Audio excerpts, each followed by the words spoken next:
Hi and welcome to video 2 of today's readings, which is all about Gemini season, the month of June, Mercury retrograde and the eclipse season, which we are in the thick of at the moment. So there's a lot going on energetically, which is why I thought I would jump on. Video 1 contained readings for Aries through to Virgo. So this video I will do Libra through to Pisces. I have written the times that I change signs in the video description if you would like to scroll through to yours, or the best way to watch this would be on YouTube, where you can just click on the timestamp and it will take you directly to the sign that you're looking for. So this is for Sun, Moon and Rising. So feel free to check all of those out if you like.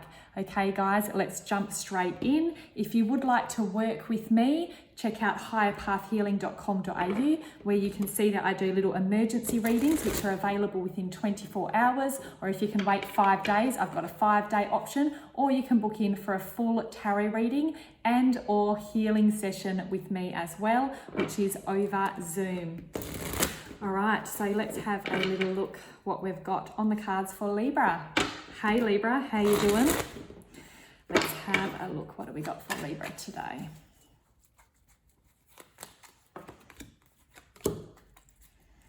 Okay, so we've got a new beginning and an ending here, Libra. So we've got the Ace of Cups here. So that's that beautiful divine gift from God, which will bring you some emotional contentment and fulfillment as well. So this could be meeting someone. This could be just being in that beautiful, comfortable, emotional place. But the interesting thing is that this has come out with the Six of Swords, which is about leaving something behind. So to me, this is kind of a bit of give and take, you know, it's all about that balance. We can't be holding on to something emotionally and at the same time making space for something beautiful and new to come in. So this is that balance that Libra knows all about, those scales, that giving, that taking, that flow, release, and then inviting in the new.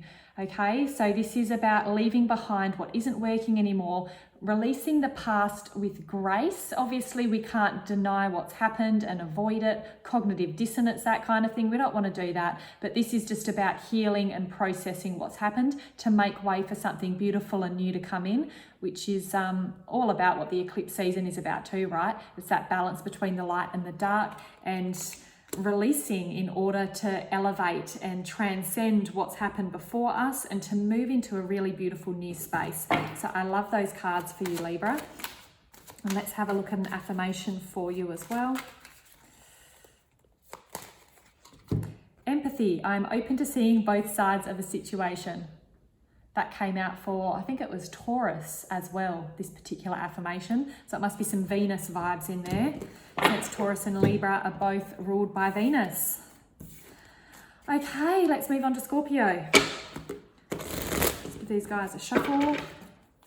Tune in for Scorpio.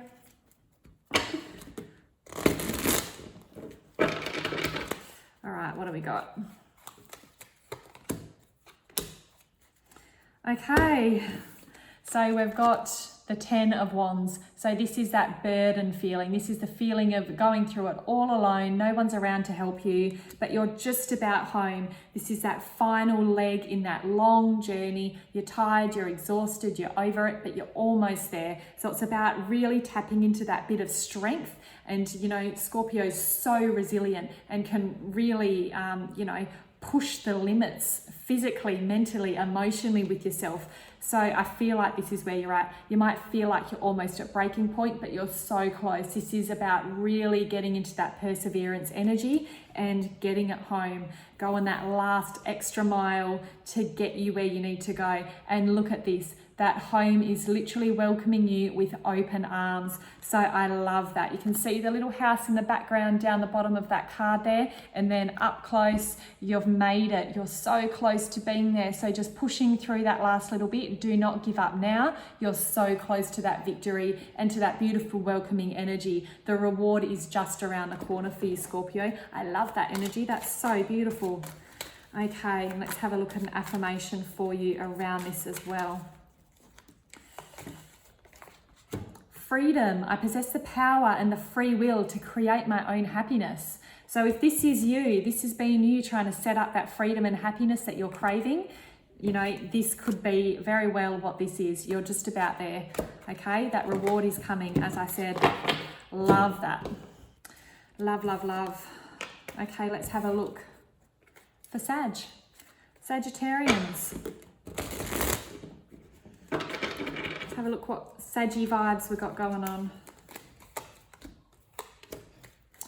Okay, bit of more conflicting energy here. We've got that Page of Wands. So this is a bit of inspired, I was going to say inspired action, but this is like inspired ideas. Seeing something in a way that you haven't seen it before. And we've also got the Five of Pentacles here, which is feeling left out in the cold, feeling like there's no one around you to help you and support you, but it's just like you're not noticing that there's someone inside. You just need to knock because they don't even know you're out there. So it's about asking for help when you need it.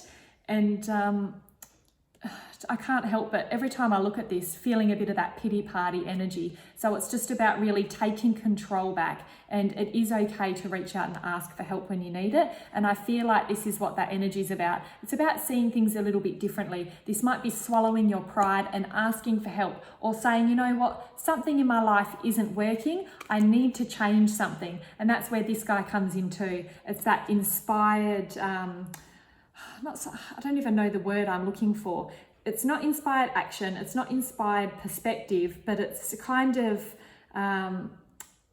seeing that glimmer of hope again, seeing that glimmer of hope out through this situation and being able to tap into that and to use it to guide you. As I'm talking about that glimmer of hope, I'm feeling like the third eye about following the intuition as well, following the intuitive guidance that'll get you inside here, and it's going to really help you move forward and shift out of whatever this energy is. So really listening to that divine guidance and intuition at this time. I feel like synchronicities might be really strong. So if you hear a song on a radio when you're thinking about something, seeing a feather, seeing 111, you know, just following those little clues and concentrating on what you're thinking about when you see those clues to help guide your inspired life at this time. Okay, because once again, I feel like you're quite close to getting past this. Just feels like that last little hurdle, which is often the hardest to get through. I hope that makes sense for Sag. Success, hello. I know that there is no greater goal than to love. Okay, so this is just that reminder to keep an open heart around this as well. Success, success. Beautiful. Love that for you, Sag. Let's move on to your neighbour, Capricorn. Let's have a look to see what we've got for Capricorn today.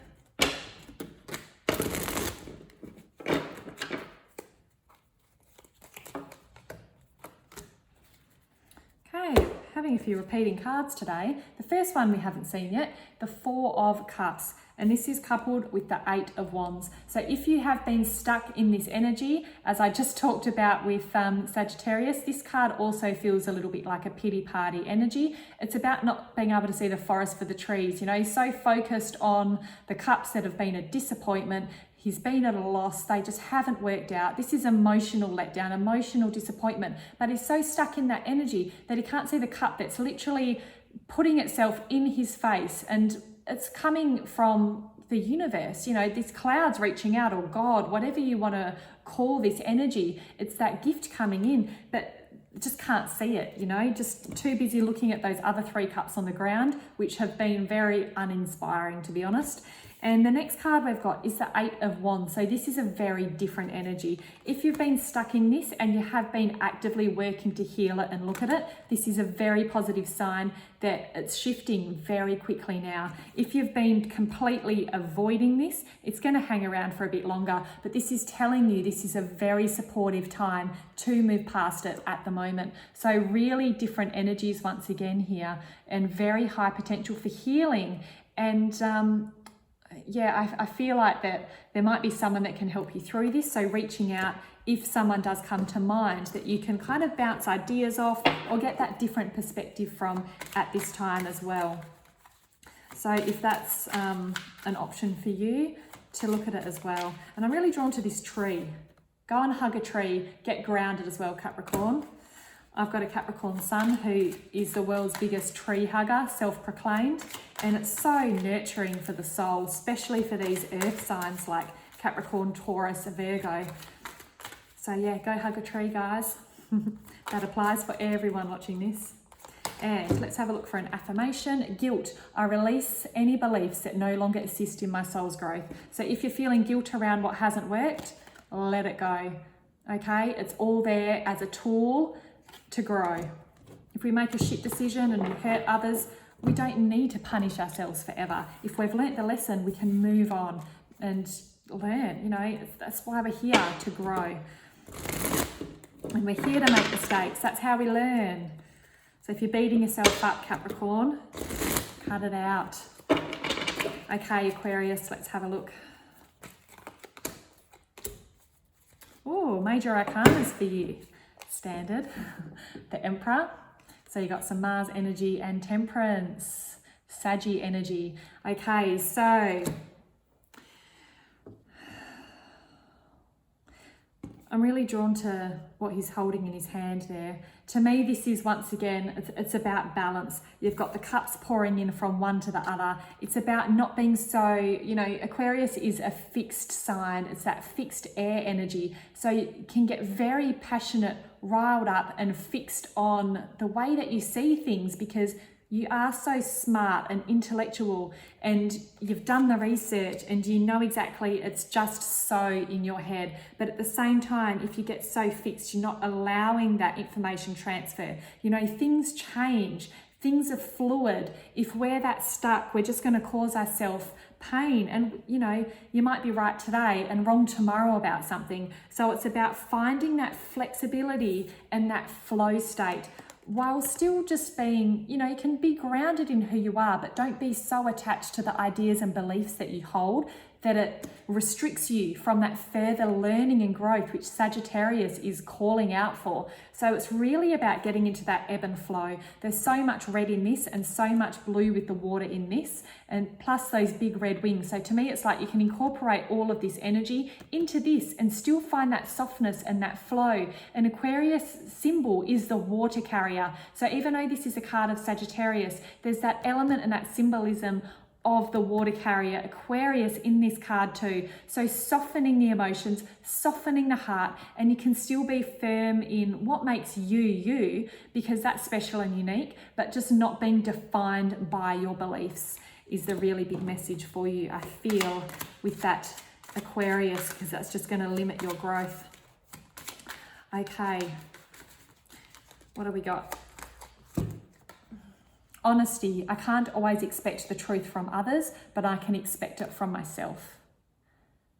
That's a very Aquarian thing as well. Fighting for the truth, fighting for what's right.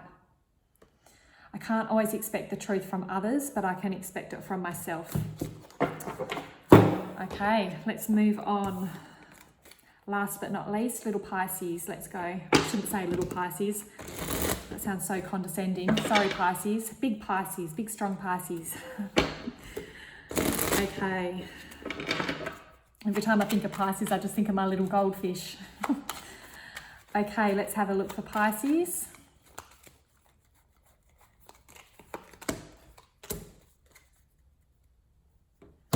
Okay, we've seen both of these cards today as well. We've got the Page of Wands with the Ten of Swords. So this Ten of Swords has come out twice now, and so has this page. Okay, so this is about really finding the spark in yourself after a hurtful situation. Or you may, just the order that these cards came out, the page came first. So you might have found a new lease on life, found something you were passionate about, felt really good about it, and then it's like you had this universal slap down and it's like, no, that's not right, which is quite painful. This card often comes out when there's a lot of grief or pain, and about having to let go and release. This is a very abrupt ending. You know, there's no chance of a kind of, I shouldn't say there's no chance of a resurrection, because there always is, but it comes back in a different form. You know, nothing is the same after this Ten of Swords happens, because you start a complete new cycle, and hopefully we've learnt and integrated the lessons that have happened as a result from this, moving forward. So if you did have a big universal slap down when you thought everything was amazing and you are in for this beautiful new beginning, don't lose faith, because you're back at a new beginning again, and whatever this wasn't going to work out in the long term. So sometimes it's actually better that the universe gives us that slap down rather than dragging it out again. Or if this is, I feel like this might be involving someone else that's really let you down or hurt you. If that is the case, sometimes it's better that it happens quickly like that than a toxic relationship dragging out for 5 years. You know what I mean? That kind of energy around that. And there is a sunrise in the background here, so there is more hope coming around. It's just about processing what's happened and about healing. There's a lot of healing that's involved in this 10 of Swords as well. So really giving your space to feel all the feels and to move through this energy and just to love on yourself as much as you can at this time, and that will stimulate that healing as well. Know that you're whole and complete and amazing, and don't let the haters bring you down, you know. This involves someone else just standing in your truth and your honor, and you will go a long way with that. Okay, Pisces, let's pull an affirmation card. Change. I understand that nothing can grow or evolve without movement. Okay, so allow that death to happen in order for the rebirth to happen, and that's where that beautiful energy of change comes in. You know, it's like that bushfire sweeps through the land, burns everything out, and then the next season you get all the wildflowers and all the new growth, and a few years later it looks bigger and beautiful than it did to start with. So it's that nothing can grow or evolve without movement. So you're elevating. Use that as a way to kind of lift you up even higher. Okay, Pisces, so I hope that helps. And if you're still watching after all this time, thank you for hanging in there, and I will chat to you soon. Much love, guys. Bye.